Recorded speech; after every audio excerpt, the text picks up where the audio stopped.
We are here to talk a little bit about some crime that happened downtown, which is a big focus of our city. Tuesday morning, about 4:15 a.m. to about 4:30 a.m., a gentleman, 60 years of age, broke out numerous windows on West 1st Street and Ludlow Street in downtown Dayton. He broke out a total of 8 business windows and 1 church window, again along West 1st Street and North Ludlow, downtown Dayton. Crews were dispatched there as a result of an alarm that had went off from a broken window. They get to the scene, locate blood on the ground, follow that blood and locate our suspect just before 5:30 a.m., also in downtown Dayton. What was so critical to this case is the camera infrastructure that the city of Dayton has in downtown Dayton. So we have numerous cameras downtown. We have numerous license plate readers downtown. But thanks to these cameras in the core of our city, we were able to actually identify this individual by video and showing him, and we'll actually show some of the video that we have of him actually damaging these businesses. Some of them were a nonprofit type business. Some were, one was a church. To think about the damage that was done, it has to be well over $10,000 in damage to these folks' windows who are doing nothing but trying to have a business in downtown Dayton and survive and help our community. So downtown Dayton is the core of our city. It is very important to all of us in this whole region. So we protect it very well. So it's important that we have these cameras here, that if you come downtown and commit crime, we will hold you accountable for your actions like this guy did on Tuesday morning. This is our suspect. He's a white male, 60 years of age. Charges were accepted today for 3 counts of felony vandalism. He has not formally been charged yet, so I cannot release his full name to you and photograph to you. But I will say that he is, to say he has been a nemesis in downtown Dayton would be a gross understatement. This is a copy of some of his entries into our system from warnings and arrests. I think there's close to 50 of them, and they go from, most of them involved him being intoxicated, catcalling women, damaging property, drinking in public, and the like right there. So no felonies, a lot of misdemeanors, disorderly type things that are, quality of life type violations that we call them. But once he's actually formally charged, which will probably be later today or tomorrow, I'll release his whole photograph and his name. But he is no stranger to those folks who are downtown Dayton, who work there or who actually own businesses there. A lot of these places here that are shown in here are downtown establishments, Oregon District establishments, where he has been trespassed from those properties because of his behavior. So this is the first video. You will see him actually take a rock and come this way and actually smash out the window to the business with the rock.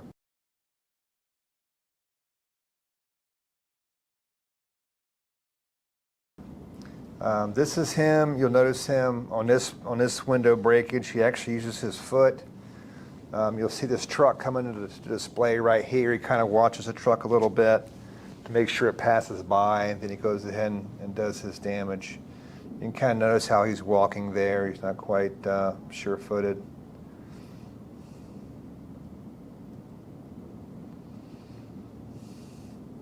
So again, he's just walking around downtown Dayton at 4:20 in the morning, just damaging people's properties, walking away. In closing, though, I just want to reiterate, the Dayton Police Department has always been, on the forefront in regarding the use of technology and our real-time crime center and the placement of our cameras here in downtown Dayton to protect our core city. I think it's just a great example of how we use technology to solve crime and actually prevent crime. So I'll take any questions if anybody has anything.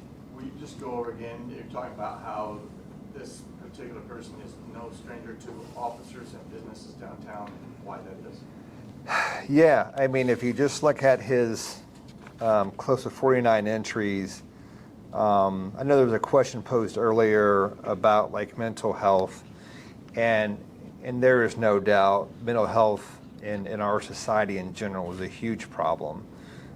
In Dayton and other cities, and homelessness and things like that.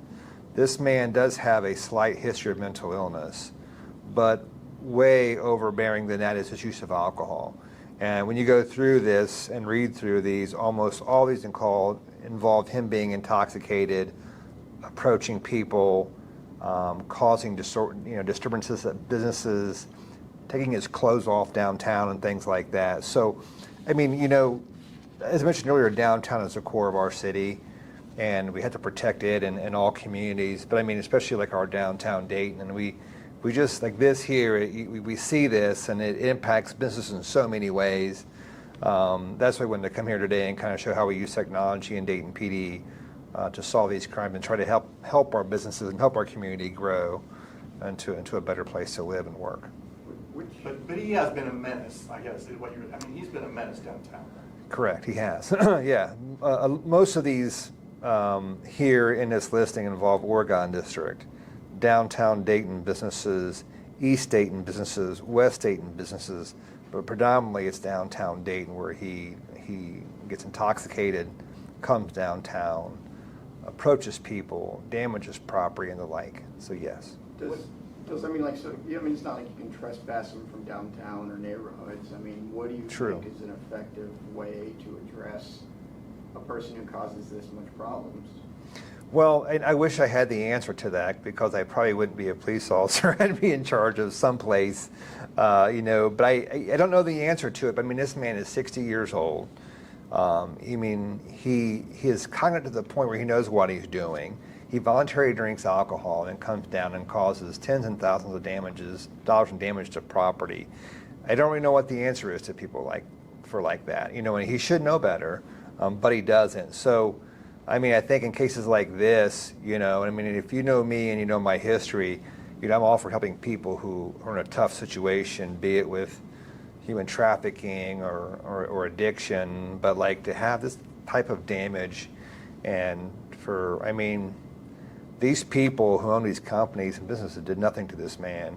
They were closed. He came downtown and did this damage. So I don't really have the answer to it. He's being charged with 3 felonies. So maybe jail will help him this time because most of his other offenses are misdemeanor offenses. But this is going to be a felony based upon the amount of damage to the businesses. And even just being there, is possible that his substance abuse problems could be addressed. Possibly. Well, I have no doubt with his history, it's probably been addressed before in the past, but he has not maintained that sobriety and continues to do this. So, I hope he's held accountable because, we just can't have this in downtown Dayton. It just can't have it. So did private cameras come into play, like help you identify They him? did. Where was he arrested? Yeah, I don't have the exact location of the arrest. It wasn't too far from the location there on West First Street, but we did have camera footage from both DPD cameras, from the Real-Time Crime Center, and private cameras as well. Did you track him, using cameras and figure out where he was? No, we tracked him from blood. Oh. Mm-hmm. Yep. And just to clarify, I think you mentioned how far those prior instances, those misdemeanors could date back to. What was that date one more time? I don't have as far as his history here. Yeah, I don't have all the specific dates. When you print these out, it didn't do the dates, but there's close to, I think there's 49 or 50 entries that we have in our system from him being involved in public intoxication and disorderly conduct incidents. Are those actual criminal charges or just? Sometimes, some are, some aren't. Sometimes he was cited, sometimes he was trespassed off. He was at St. Clair intoxicated, so they just did a trespass on him and things like that. And did he try it? You talk about people trying to pretend they're not going to take responsibility for it, and you want him to be held accountable. He didn't. Where your officers found him was not right where any of these things happened. So he had left the area. He had. And then it looked like maybe he took his shirt off or something. So was he basically trying to hide from any officers that might be looking for him? Yeah, clearly from where he was at, he was trying to hide. Now, him having the shirt up, I'm not sure if he used that shirt to stop the bleeding, maybe an attempt to do that. But he was trying to hide there in that little, I don't know if that's some sort of little Underground. old basement or something at one time, but yeah, he was hiding in there. Which tells you that he at least knew he probably shouldn't have been doing that. Well, if you look in the video, he when he's actually kicking the glass out of the window there, the door, he waits till that truck kind of like leaves before he does his thing. So he knew what he was doing, and that it was wrong. I just don't think he didn't care. When he was picked up, was he hiding? Was he sleeping? What was? Yeah, he was hiding in that little like basement area right there. And I know you mentioned alcohol, but are there any drug charges, or do you know, has he been unhoused, homeless at all? I can't speak. Most of these here kind of shows him having an address in the Dayton area, both with like him and like a brother he has in the area. So as far as being like unhoused, I can't speak to his present housing stability, but there are no drug charges at this time. It's just the felony vandalism he's being charged with. So other than like capturing the incidents on camera and getting them afterwards, is there anything that could be done, you know, proactively to prevent something like this? And would patrols or anything make a difference, or not really?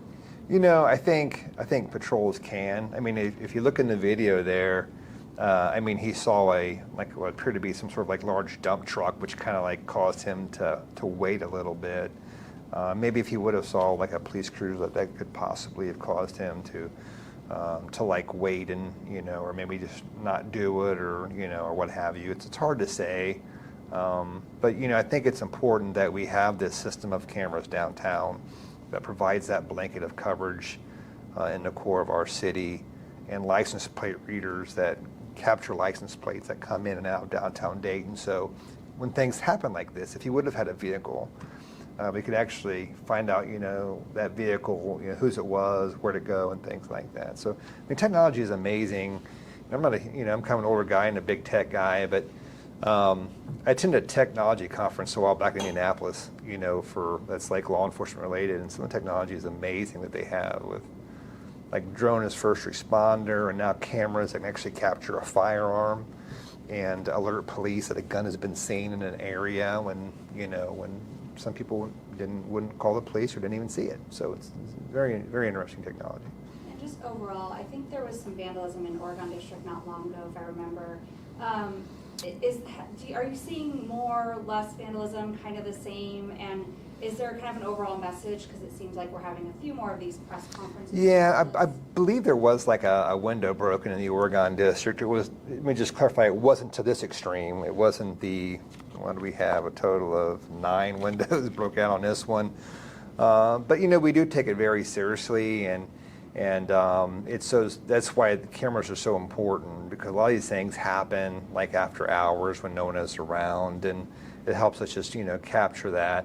And I tell you that with you know, the growing number of like Ring doorbell cameras that people have, just several days ago in the neighborhood of South Park, some neighbors called us because their Ring cameras and surveillance cameras saw a guy like in their backyard at night with no shirt on.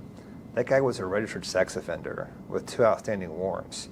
Because these neighbors called the police and sent us their footage, we took that footage, identified that person, and arrested him before he could actually break in somebody's house or hurt somebody. So that's the importance of technology. That's the importance of like community and the police working together.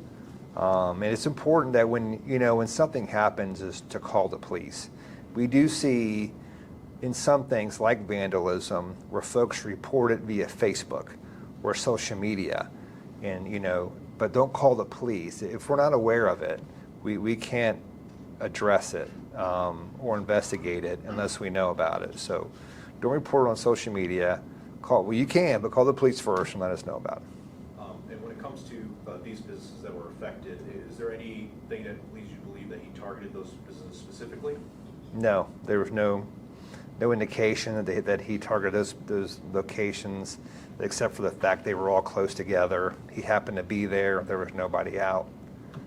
And he wanted to be a jerk, I guess, would be a better way to do it, yeah. And talking to those businesses, I know they're frustrated with everything that happened. What have been some of the things they've told you just about seeing all this happen just in the span of hours? Yeah, I mean, it's tough because having folks that I know and people in my family who own small businesses, they're not millionaires, and insurance and and cost to replace that type of stuff is not cheap. So my heart goes out to them, and we thank them for being a part of the downtown Dayton community, for coming here to do business. And it's our job as law enforcement and Dayton Police and the City of Dayton to help them thrive downtown and hold people accountable for dumb things like this.